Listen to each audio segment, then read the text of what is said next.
Well, we are here at one of the main shelters. I want you to take a look around because there are so many people here coming together to help this community that has been absolutely devastated.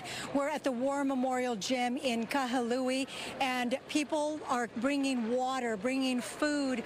They're bringing all kinds of toiletries. The Red Cross is here helping people. As you know, everyone in that town absolutely lost everything, and there are so many stories like Joanne's here.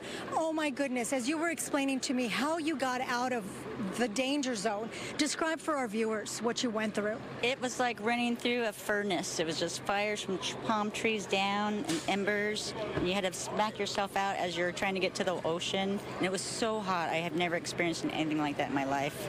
And you couldn't see from the ash and ember flying in your face with 80-mile-an-hour winds.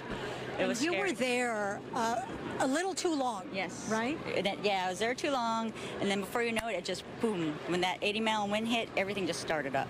It was just like we keep saying it, like a bomb went off. Yeah. And we keep talking about those cars that were stuck there and the people had to jump into the water. You were not there, but you actually had to jump into the water. Yes. Describe what happened. I just had to go through the back fence, hop the burning fence, and get to the street, and then ran back to the ocean, which is probably not even a quarter mile. And then I ran into a friend who showed me how to get to the ocean because it was all houses, so we had to actually go through a gate.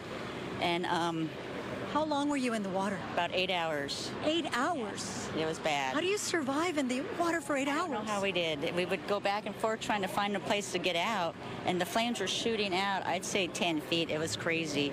And then we finally went to a house that wasn't on fire after palm trees falling on us, burning.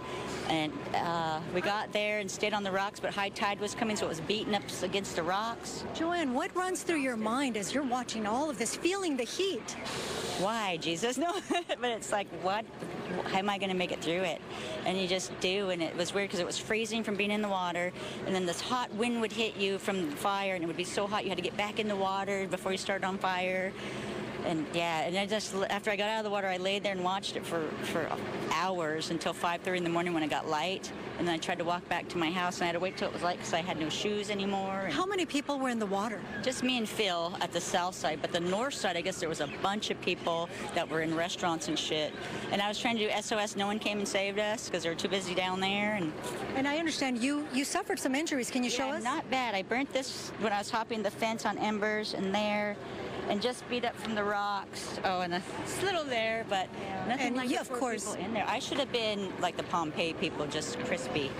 You survived. Unfortunately, your home did not. Yes. All And right, I don't well, think my pets did either. That's the only thing I'm really upset about. I'm so sorry for your loss. Thank you so much for Thank you very speaking with much, us. guys. Good luck All right, today. so we're going to send it back to you. I mean, so much devastation. We have seen so many people here crying, hugging each other. It's just been a tremendous loss. But the wonderful thing is that this community is coming together. The Red Cross is here, and what they're asking for is money. They need money. They need donations to help this community in need. I'll send it back to you guys in the studio. She is one tough cookie.